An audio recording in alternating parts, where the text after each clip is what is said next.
siempre nos espera allí, pediatra del Hospital Garrahan. Hola. ¿Cómo le va? ¿Qué tal? Divulgador científico de MediHome también. Hola Agustina, ¿cómo le va? Muy buenas tardes. La Organización Mundial de la Salud declaró la pandemia, ¿es así, doctor? Así es. Para eso también tenemos un infectólogo en nuestro móvil. Daniel Priluca, ¿lo tenemos en este momento? Daniel, ¿cómo le va? Buenas tardes. Sí, acá estoy. ¿Qué tal? ¿Qué tal? Buenas tardes. Jefe de área del Hospital Vélez Arfiel.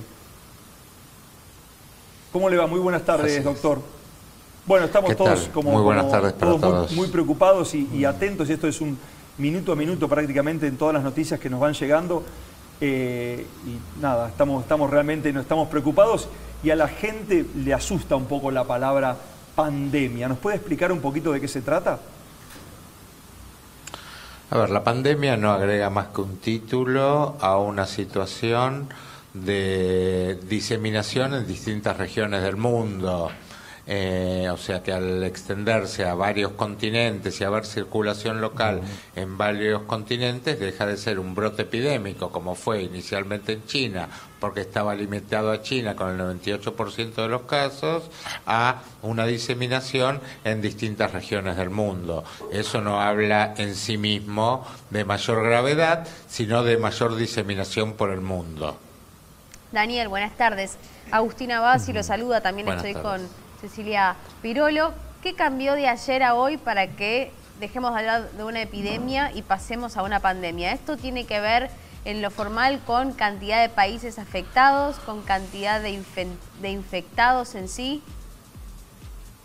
De regiones sanitarias en el mundo, la OMS lo mide, la Organización Mundial de la Salud lo mide en regiones sanitarias del mundo. Entonces, en la medida que son más regiones sanitarias del mundo las que tienen afectación con transmisión local y no solo de casos importados, van cambiando las condiciones. Esto era algo que ya se preveía y que a partir de los últimos datos, de los últimos días y de la diseminación en distintas regiones, era cuestión de horas o días a que la OMS declare esto, pero vuelvo a decir, eso no le agrega en sí mismo gravedad, habla de diseminación, o sea, pasar de un brote epidémico en un país a una pandemia habla de que está más extendida, no quiere decir que el cuadro en sí mismo sea más grave.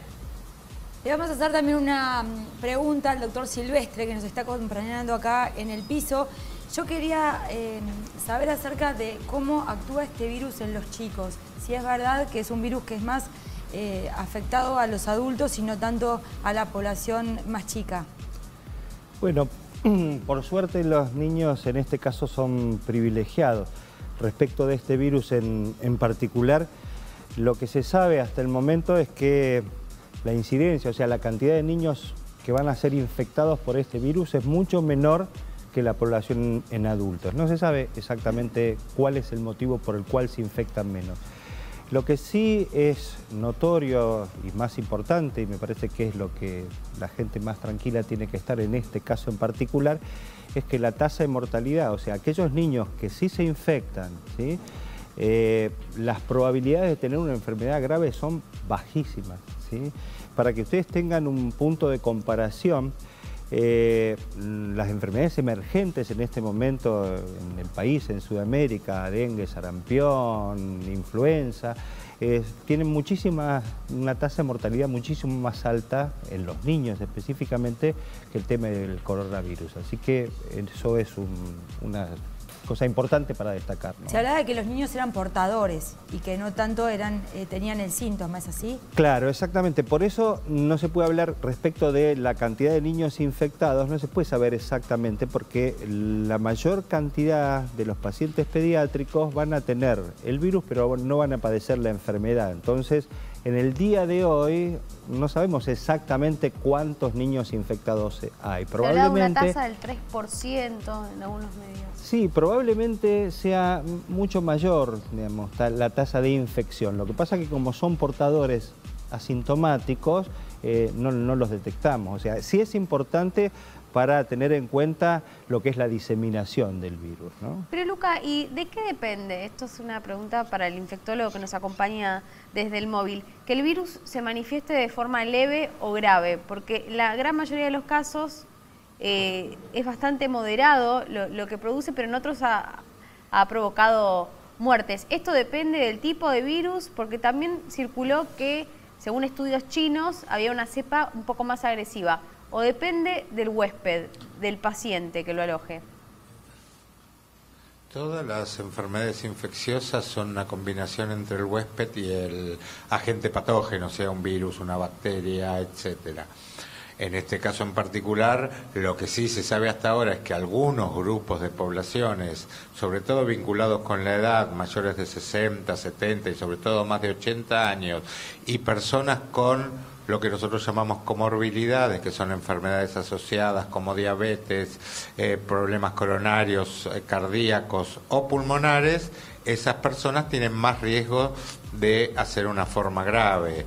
Pero, como dijo el doctor recientemente, si uno compara, y aún comparando mortalidad en toda una población, Estados Unidos reporta en el último año 15 a 16.000 fallecidos vinculados a influenza y tenemos 4.000 fallecidos en todo el mundo, aproximadamente, más allá de la cifra última, que puede ser uno más o uno menos, por este coronavirus. O sea que aún en aquellas poblaciones de riesgo, por supuesto la mortalidad y la afección y la gravedad es mucho mayor, pero eso mismo nos pasa con influenza. La diferencia es que para influenza en este momento contamos con una vacuna, justamente por eso vacunamos esos grupos. Y en caso de la vacuna antigripal, en estos casos, para las personas que se la dan por año, ¿puede ser un factor que los beneficie para no contraer el virus de coronavirus? ¿No tiene nada que ver? No los va a proteger del No, son dos virus. Perdón. Vamos a escuchar a los dos especialistas. Si quieren empecemos con Silvestre, que está acá al lado nuestro, con nuestro pediatra. No los va a proteger contra el coronavirus. Lo que es importante, igual, digamos, recalcar la importancia de la vacunación antigripal, ¿no? Va a protegernos contra determinados virus, incluso de la influenza, ¿no? Sí. Los que están seleccionados, todos los años se adecúa la vacuna de acuerdo a la cepa que predominó en el hemisferio norte. Así que específicamente con eso no agrega nada más, pero recalco la importancia de vacunarse contra la influenza también, justamente por lo que decíamos, ¿no? La cantidad de influenza, la influenza hoy es una enfermedad, digamos, que tiene vacuna y que tiene además tratamiento, ¿sí? O sea, hay medicación que es el oseltamivir, digamos, que en las personas indicadas produce justamente un efecto positivo. Así que esa es la diferencia fundamental. Para una enfermedad tenemos vacuna y tenemos tratamiento, y para otra, como es esta, recién la conocemos, nos estamos adecuando y todavía no tenemos ni vacuna ni tratamiento. Luca, ¿usted cree que estamos cerca de alcanzar, de llegar a una vacuna contra el coronavirus? A nivel mundial, digamos, ¿cuál es la situación? Todo proceso, sí, está, todo proceso, por supuesto que hay varias investigaciones en marcha, pero todo proceso de desarrollar una vacuna contra un virus que nunca tuvo vacunas previas, porque incluso cuando fue la pandemia de gripe había que adecuar algunas cosas porque era una cepa distinta, pero vacuna antiinfluenza ya teníamos. Esta es una vacuna que no existió previamente, con lo cual, si bien es posible que se pueda desarrollar, va a pasar un periodo de tiempo. No creo que podamos tenerla antes de pasar este brote en el mundo, ¿no? Por lo menos este inicio es poco probable. Doctor Priluca, ¿cuál cree usted que va a ser la situación en nuestro país teniendo en cuenta la gran cantidad de enfermos y de contagios que ha habido en el mundo? ¿La Argentina está, de acuerdo a todo lo que vio, preparada para que no nos afecte tanto? ¿O usted cree que cuando empiecen los primeros fríos esto va a estar en aumento, cada vez mayor va a ser? El que tenga esa respuesta con certeza es casi un brujo, ¿no? O sea, nosotros no podemos saber. Si tomamos experiencias de otros países, es posible que la diseminación exista y sea mucha. Entonces, lo que tenemos que hacer es prepararnos para disminuir esa situación. Y para eso el Ministerio de Salud de la Nación, el Ministerio de Salud de la Ciudad de Buenos Aires están generando todas las medidas adecuadas acorde a la situación a la situación epidemiológica. A veces yo escucho decir, bueno, pero todavía no, Italia declaró cuarentena. Bueno, Italia tiene miles de casos y cientos de muertos. No es lo mismo declararlo en un país donde hasta ahora tenemos 19 casos importados. Por supuesto que esto va a cambiar día a día, se van tomando medidas nuevas todos los días, adecuadas a esta situación. Entonces, y acá sí hay un problema de responsabilidad del Estado. El Estado tiene que tomar medidas macro, indicar el momento que los expertos evalúen que sea para suspender determinadas actividades sociales, deportivas, culturales. De hecho, ya se han suspendido las actividades deportivas con presencia internacional. A partir de hace un rato sacó el comunicado el Ministerio. Entonces se van tomando medidas acorde a la situación. Y después está la responsabilidad individual. Yo en otro medio decía, si a la gente que se le indica cuarentena va a llegar, no va a ir al trabajo, pero va a tener una vida social intensa, eso no sirve para nada. Si, llegado el caso, si se toma una medida como la suspensión de las clases y después las madres, como los chicos se aburren, juntan a todos los niños en una casa, tampoco tiene mucho sentido suspender las clases.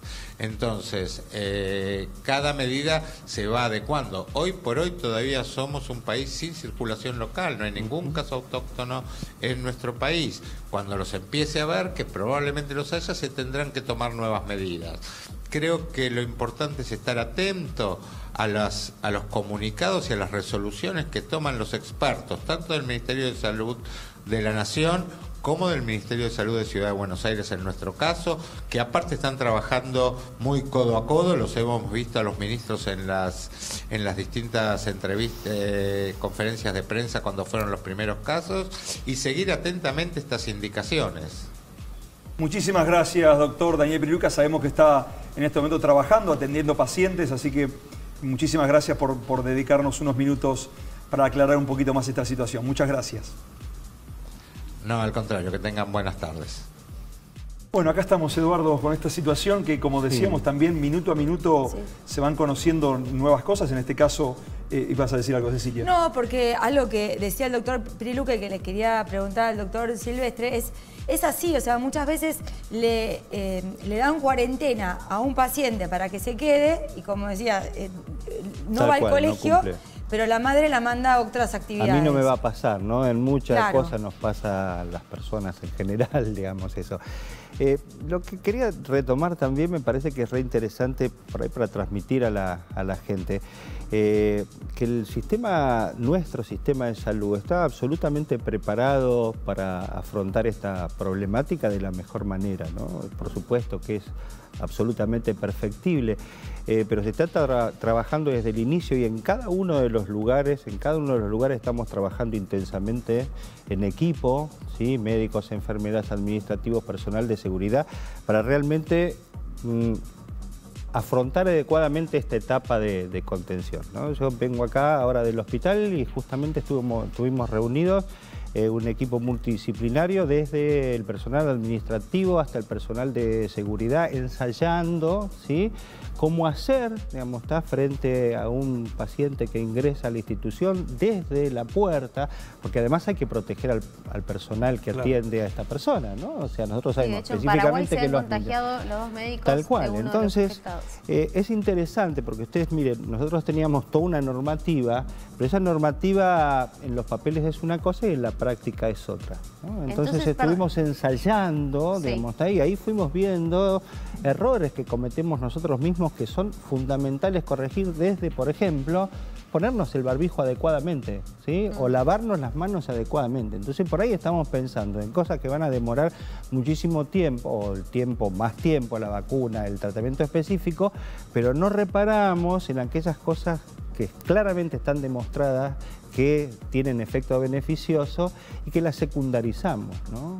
Entonces, me parece que es importante eso, la concientización es fundamental. En el personal de salud, en ustedes, digamos, como divulgadores de alguna manera de las cosas en las cuales estamos trabajando, y la gente en su casa, digamos, que pueda escuchar, entender y respetar las consignas que van aconteciendo y que son absolutamente dinámicas, ¿no? O sea, hoy decimos una cosa, no es que nos contradecimos, ¿sí? Las medidas en salud siempre tienen que tener un efecto paulatino, y cuando se da una indicación determinada, siempre tiene efectos beneficiosos y efectos colaterales. Es decir, nosotros si cerráramos Argentina para todo el mundo, nadie saliese de su casa, no exista la televisión, bueno, seguro que habría menos incidencia, pero eso produce una repercusión importantísima en otras partes y indirectamente también repercute en el sistema de salud. Así que cada cosa, digamos, hay que determinarla en cada momento. Para eso hay expertos de todas las áreas trabajando constantemente. Nosotros estamos comunicados en mi institución y en cada una de las instituciones las 24 horas del día con el Ministerio de Salud, y trabajamos en forma coordinada, y lo mismo si surge un paciente en el interior del país. Realmente, la verdad que en estos casos es interesante ver cómo tenemos cosas buenas, ¿no? en la Argentina. ¿Qué pasa con cuestiones de la vida cotidiana? Ejemplo, frente a síntomas. Voy con mi bebé, con mi hijo, con mi hija al pediatra, donde va a haber otros chicos. Ejemplo, tengo un recital que había sacado hace un tiempo. ¿Conviene ir? Me bajo de la entrada, digo, frente a este contexto, ¿usted recomienda, no recomienda? Yo creo que hay que ser cauteloso, pero tampoco se puede modificar absolutamente la forma de vivir, ¿no? A ver, específicamente nosotros lo que recomendamos, ante una situación, digamos, que existe el antecedente de viaje, ¿sí? O alguna persona que estuvo en contacto, digamos, con alguien conocido que sabemos que padece la enfermedad, o que viene de Europa, de las regiones de Asia, específicamente las regiones que sabemos donde hay circulación viral,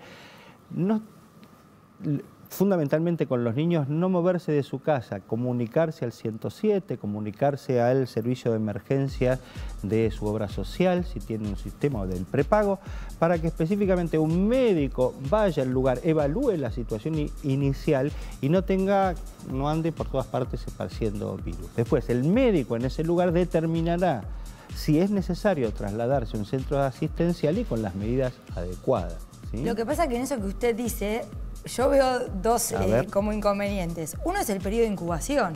Sí. Que nadie está exento de haberse cruzado con alguien en periodo de incubación. Seguro. No digo ahora. Y el otro es que un paciente que viene de Italia o de España hasta que llega a la casa se cruzó no solamente en el avión con todos los que vino, sino después en el aeropuerto, en el taxista. Y una vez, suponga que llegó acá, que hace el periodo de cuarentena. Cuando esté en cuarentena no está solamente él en su casa, porque a lo mejor tiene una empleada que va, o alguien que va, un familiar, alguien a llevarle algo. O sea, digo, todo esto no para generar caos, sino para decir que uno no está exento, por más que haga las cosas bien, de poner a estar en contacto, porque hay un periodo de incubación antes de que se presente la enfermedad, y donde, ¿cómo hacemos para frenar eso? Pero por supuesto, es imposible, y lo decía el ministro de Salud, digamos, tenemos que aceptar que el virus se va a instalar, digamos, se va a instalar en el mundo, ¿sí? Por suerte, es una enfermedad que no tiene una mortalidad muy alta, ¿tá? Entonces, hay que aceptarlo, que se va a instalar, prepararse para eso y tratar de que tenga el menor impacto posible. Entonces, actuar sobre aquello que podemos actuar, tampoco excedernos con las medidas, ¿sí? No podemos cerrar los aeropuertos, que no entre nadie, ¿no? Porque pasa esto que vos estabas diciendo, cómo controlar también los portadores sanos. Bueno, lo que se pueda hay que tratar de hacerlo. Entonces, en el caso específico que vos relatabas, lo que se dice en general es que la persona que ha viajado tiene la obligación durante las 2 primeras semanas, 15 días, de estar en su casa, tener aislamiento domiciliario. Antes era electivo, ahora es una obligación, si tiene síntomas específicamente. y tratar de que no lo vaya a visitar la familia, claro, y no organizar una, como decía el doctor antes, no organizar una fiesta en su casa. Claro. Y bueno, y a la persona que lo va a ayudar, no sé, si puede reemplazar con alguno de las personas que ya están en la familia, tratar de minimizar lo menos posible. Es decir, que Ahora, podríamos convivir con coronavirus como una gripe más de acá a unos años. absolutamente. Podría ser que pero se así sumó. va a pasar, no te quepa ninguna duda, así va a pasar. El que contrajo la enfermedad y se curó, ¿queda inmunizado o Sí, puede volver a a ver, contraerla? Lo más probable es que quede inmunizado. No sabemos porque es nuevo, Claro. ¿sí? Pero siempre pasa con la enorme mayoría de las enfermedades que una vez que uno contrajo el virus queda inmunizado para ese virus, para ese serotipo. El virus puede después mutar, cambiar. Digo, la verdad que nos juegan bastante trampas los virus en el último tiempo. Sí. Pero bueno, hay que buscarle la vuelta. Pero es importante eso. Y específicamente lo que vos decías. Bueno, si uno tiene, no sé, un recital donde sabe que va a venir gente de España, de Italia y demás, yo no iría, digamos. Teóricamente lo suspenderían Pues, en este contexto, en este momento. Absolutamente. Aprovechando que lo tenemos acá, Eduardo, como padre, ¿no? ¿Qué síntomas tenemos que tener en cuenta? Ya lo hemos hablado, lo hemos dicho, pero viene bien siempre refrescar en cuanto a nuestros hijos. ¿Qué síntomas debemos alarmarnos o tenerlos en cuenta para ir a consultar al médico, para estar atentos? Si nuestro hijo tiene fiebre, catarro, dolor de garganta y todo demás, y no hay ningún antecedente de viajes y de contacto, hacerlo de siempre. No hay que hacer nada diferente. Ok. ¿Sí? Nada diferente. Esto es importantísimo recalcarlo, porque también, digamos, es importante dos cosas. Que los hospitales, la confluencia, la concurrencia de gente en los hospitales, digo, no se torne imposible de brindar una atención adecuada, y además en el trayecto desde mi casa hacia el hospital, digamos, también estoy esparciendo virus. Entonces, digo, es importante ocuparse, ¿no? Parece remanido el dicho, pero es importante ocuparse, pero no preocuparse, ¿no? O sea, tomar medidas adecuadas. La verdad que la mayor parte de las veces con cierto conocimiento y la lógica y la reflexión, pensando dos veces podemos tomar la conducta adecuada, ¿no? Así que eso. Y aprovechando su experiencia, ¿no? como pediatra, teniendo en cuenta también otro tema, otro virus que preocupa, que es el dengue. Ya son 364 casos reportados en la ciudad de Buenos Aires en este año. Digamos, tanto dengue como coronavirus pueden presentar síntomas similares a una gripe. Sí, el dengue en general tiene fiebre más alta y casi no tiene síntomas generales, ¿sí? Pero, por ejemplo, ya que trajiste el tema dengue, en este momento es más preocupante, y específicamente en el tema pediátrico, el dengue que el coronavirus. ¿Cómo ¿sí? cuidamos a Y la los gente más está chicos del desesperada por ahí yendo a comprar barbijos que no sé. A ver, los barbijos tienen por determinadas, favor, dígalo, tienen porque... determinadas indicaciones y sirven para que el que tiene síntomas, ¿tá? No sirve que nosotros que estamos acá estemos todos con barbijo, no vamos a disminuir la propagación del virus porque ninguno de nosotros tenemos síntomas, ¿sí? Entonces, que no salgan desesperados a comprar barbijo ni alcohol en gel. Está bueno tener alcohol en gel, pero si no tengo alcohol en gel, el jabón común, ¿sí? Y no necesito un jabón de tocador, el jabón de la ropa es suficiente, ¿tá? Pero, por ejemplo, mirá qué interesante, ¿no? Porque la gente sale desesperada por ahí a comprar barbijos que cuestan una fortuna. No sé, y yo no he visto que aumentara la cantidad de tela para mosquiteros, por ejemplo. Pero no hay repelentes tampoco en farmacias. Bueno, está bien. El repelente también tiene una indicación acotada, ¿no? No es que no hay que usarlo, sí, está bien usarlo. Pero fundamentalmente, si de dengue hablamos, sí, el principal, donde principalmente hay que apuntar a descacharrizar. ¿Sí? Digo, y esto no lo hacemos. Por ahí, mira, otra vez, ejemplo. Uno lo que ve en la cotidianeidad, ¿no? Entonces, que tenés 3 repelentes diferentes de las mejores marcas, porque bla, bla, bla, bla, el barbijo, tenés toda una farmacia estructurada y después recorres la casa de esa persona y, no sé, hace una semana que no le cambié el agua al perro y la plantita. Digo, este tipo de cosas, ¿no? Así que, bueno, me parece que es importante trabajar sobre este aspecto.